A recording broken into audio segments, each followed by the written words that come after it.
ತಮಿಳುನಾಡು ರಾಜಕೀಯದಲ್ಲಿ ಇದೀಗ ಭ್ರಷ್ಟಾಚಾರದ ಆರೋಪ ದೊಡ್ಡ ಸದ್ದು ಮಾಡ್ತಿದೆ. ಸರ್ಕಾರಿ ಟೆಂಡರ್ಗಳಲ್ಲಿ 2%, 3%, 4% ಕಮಿಷನ್ ಕೇಳಲಾಗ್ತಿದೆ ಎಂಬ ಗಂಭೀರ ಆರೋಪ. ಈ ಆರೋಪ ಮಾಡಿದ್ದು ಬಿಜೆಪಿ ನಾಯಕ ಕೆ ಅಣ್ಣಾಮಲೈ. ಅಷ್ಟೇ ಅಲ್ಲ, ಈ ಆರೋಪಕ್ಕೆ ನನ್ನ ಬಳಿ ಆಡಿಯೋ ರೆಕಾರ್ಡಿಂಗ್ ಇದೆ ಎಂದು ಅಣ್ಣಾಮಲೈ ಹೇಳಿಕೊಂಡಿದ್ದಾರಂತೆ. ಹಾಗಾದರೆ ಅಣ್ಣಾಮಲೈ ಮಾಡಿರುವ ಆರೋಪ ಏನು? ವಿಜಯ್ ಸರ್ಕಾರಕ್ಕೆ ಅವರು ಕೊಟ್ಟ ಎಚ್ಚರಿಕೆ ಏನು? ಬನ್ನಿ ಸಂಪೂರ್ಣ ಮಾಹಿತಿ ಈ ವಿಡಿಯೋದಲ್ಲಿ ನೋಡೋಣ. ನಮಸ್ಕಾರ ಸ್ನೇಹಿತರೆ, ತಮಿಳುನಾಡಿನ ರಾಜಕೀಯದಲ್ಲಿ ಇದೀಗ ಹೊಸ ಭ್ರಷ್ಟಾಚಾರ ಆರೋಪ ಚರ್ಚೆಗೆ ಬಂದಿದೆ. ತಮಿಳುನಾಡು ಮುಖ್ಯಮಂತ್ರಿ ಸಿ ಜೋಸೆಫ್ ವಿಜಯ್ ನೇತೃತ್ವದ ಸರ್ಕಾರದ ವಿರುದ್ಧ ಬಿಜೆಪಿ ನಾಯಕ ಕೆ ಅಣ್ಣಾಮಲೈ ಗಂಭೀರ ಆರೋಪ ಮಾಡಿದ್ದಾರೆ.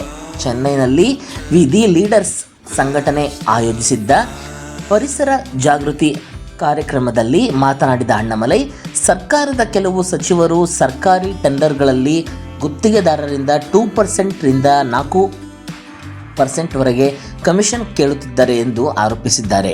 ಅಣ್ಣಾಮಲೈ ಅವರ ಹೇಳಿಕೆಯ ಪ್ರಕಾರ ಈ ಹಿಂದೆ ಪ್ರಮುಖ ಟೆಂಡರ್ಗಳಲ್ಲಿ ಇಂತಹ ರೀತಿಯ ಕಿಕ್ ಬ್ಯಾಕ್ಗಳ ಬಗ್ಗೆ ಕೇಳಿಬರುತ್ತಿರಲಿಲ್ಲ. ಆದರೆ ಈಗ ಕೆಲವು ಸಚಿವರು ಗುತ್ತಿಗೆದಾರರಿಂದ ಕಮಿಷನ್ ಕೇಳಲು ಆರಂಭಿಸಿದ್ದಾರೆ ಎಂದು ಅವರು ಆರೋಪಿಸಿದ್ದಾರೆ. ಇನ್ನು ಒಂದು ಪ್ರಮುಖ ಹೇಳಿಕೆಯನ್ನು ಅಣ್ಣಾಮಲೈ ನೀಡಿದ್ದಾರೆ. ತಮ್ಮ ಬಳಿ ಈ ಆರೋಪಕ್ಕೆ ಸಂಬಂಧಿಸಿದ ಆಡಿಯೋ ರೆಕಾರ್ಡಿಂಗ್ ಇದೆ ಎಂದು ಹೇಳಿದ್ದಾರೆ. ಆದರೆ ಆರೋಪ ಎದುರಿಸುತ್ತಿರುವ ಸಚಿವರ ಹೆಸರುಗಳನ್ನು ಅವರು ಬಹಿರಂಗಪಡಿಸಿಲ್ಲ. ಆದರೆ ತಾವು ಹೇಳಿರುವ ಆಡಿಯೋ ರೆಕಾರ್ಡಿಂಗನ್ನು ಸಾರ್ವಜನಿಕವಾಗಿ ಬಿಡುಗಡೆ ಮಾಡಿಲ್ಲ. ಅಣ್ಣಾಮಲೈ ಅವರ ಆರೋಪದ ಪ್ರಕಾರ ಕೆಲವು ಸಚಿವರು ನಾವು ಮತಗಳಿಗಾಗಿ ಹಣ ಖರ್ಚು ಮಾಡಿ ಬಂದಿದ್ದೇವೆ, ಹಾಗಾಗಿ ನಮಗೆ 2%, 3%, 4% ಕಮಿಷನ್ ಕೊಡಿ ಎಂದು ಕೇಳುತ್ತಿದ್ದಾರೆ ಎಂದು ಆರೋಪಿಸಿದ್ದಾರೆ. ಈ ವಿಚಾರ ಮತ್ತಷ್ಟು ಗಂಭೀರವಾಗುವ ಮೊದಲೇ ಮುಖ್ಯಮಂತ್ರಿ ವಿಜಯ್ ಅವರು ತಮ್ಮ ಸಚಿವರು ಮತ್ತು ಅಧಿಕಾರಿಗಳ ಮೇಲೆ ನಿಯಂತ್ರಣ ಸಾಧಿಸಬೇಕು ಎಂದು ಅಣ್ಣಾಮಲೈ ಒತ್ತಾಯಿಸಿದ್ದಾರೆ. ಇದೇ ಸಂದರ್ಭದಲ್ಲಿ ಸ್ವಾತಂತ್ರ್ಯ ದಿನಾಚರಣೆಯ ಭಾಷಣದಲ್ಲಿ ಮುಖ್ಯಮಂತ್ರಿ ವಿಜಯ್ ಅವರು ಭ್ರಷ್ಟಾಚಾರ ನಿರ್ಮೂಲನೆ ಬಗ್ಗೆ ನೀಡಿದ್ದ ಹೇಳಿಕೆಯನ್ನು ಕೂಡ ಅಣ್ಣಾಮಲೈ ನೆನಪಿಸಿದ್ದಾರೆ. ಸಚಿವರು ಮತ್ತು ಅಧಿಕಾರಿಗಳ ಕಾರ್ಯವೈಖರಿಯನ್ನು ಪರಿಶೀಲಿಸಲು ಮುಖ್ಯಮಂತ್ರಿ ನಿಯಮಿತವಾಗಿ ವಾರಾಂತ್ಯದ ಸಭೆಗಳನ್ನು ನಡೆಸಬೇಕು ಎಂಬ ಸಲಹೆಯನ್ನು ನೀಡಿದ್ದಾರೆ. ಆದರೆ ಅಣ್ಣಾಮಲೈ ತಮ್ಮ ಹೇಳಿಕೆಯಲ್ಲಿ ಮತ್ತೊಂದು ವಿಚಾರವನ್ನು ಸ್ಪಷ್ಟಪಡಿಸಿದ್ದಾರೆ. ಹೊಸ ಸರ್ಕಾರವನ್ನು ಅಸ್ಥಿರಗೊಳಿಸುವ ಉದ್ದೇಶ ತಮ್ಮದಲ್ಲ, ಸರ್ಕಾರಕ್ಕೆ ಆಡಳಿತ ನಡೆಸಲು ಸಮಯ ನೀಡಬೇಕು ಎಂದು ಹೇಳಿದ್ದಾರೆ.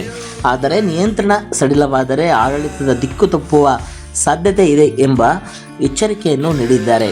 ಹೀಗಾಗಿ ಇದೀಗ ತಮಿಳುನಾಡು ರಾಜಕೀಯದಲ್ಲಿ ಅಣ್ಣಾಮಲೈ ಮಾಡಿರುವ ಈ 2%, 3%, 4% ಕಮಿಷನ್ ಆರೋಪ ಭಾರೀ ಚರ್ಚೆಗೆ ಕಾರಣವಾಗಿದೆ. ಆದರೆ ಗಮನಿಸಬೇಕಾದ ಪ್ರಮುಖ ವಿಚಾರ ಏನೆಂದರೆ, ಇವು ಅಣ್ಣಾಮಲೈ ಮಾಡಿರುವ ಆರೋಪಗಳಾಗಿದ್ದು, ಆರೋಪಗಳಿಗೆ ಸಂಬಂಧಿಸಿದ ಆಡಿಯೋವನ್ನು ಅವರು ಇನ್ನೂ ಸಾರ್ವಜನಿಕವಾಗಿ ಬಿಡುಗಡೆ ಮಾಡಿಲ್ಲ. ಮುಂದೆ ಈ ಆರೋಪಕ್ಕೆ ಸರ್ಕಾರ ಅಥವಾ ಸಂಬಂಧಪಟ್ಟ ಸಚಿವರಿಂದ ಏನು ಪ್ರತಿಕ್ರಿಯೆ ಬರುತ್ತದೆ ಎಂಬುದು ಕುತೂಹಲ ಮೂಡಿಸಿದೆ. ಇದೇ ರೀತಿಯ ಪ್ರಮುಖ ರಾಜಕೀಯ ಸುದ್ದಿಗಳಿಗಾಗಿ ನಮ್ಮ ಚಾನಲನ್ನು ಸಬ್ಸ್ಕ್ರೈಬ್ ಮಾಡಿ, ವಿಡಿಯೋ ಇಷ್ಟವಾದರೆ ಲೈಕ್ ಮಾಡಿ ಮತ್ತು ನಿಮ್ಮ ಅಭಿಪ್ರಾಯವನ್ನು ಕಾಮೆಂಟ್ನಲ್ಲಿ ತಿಳಿಸಿ ಸ್ನೇಹಿತರೆ. ನಮಸ್ಕಾರ.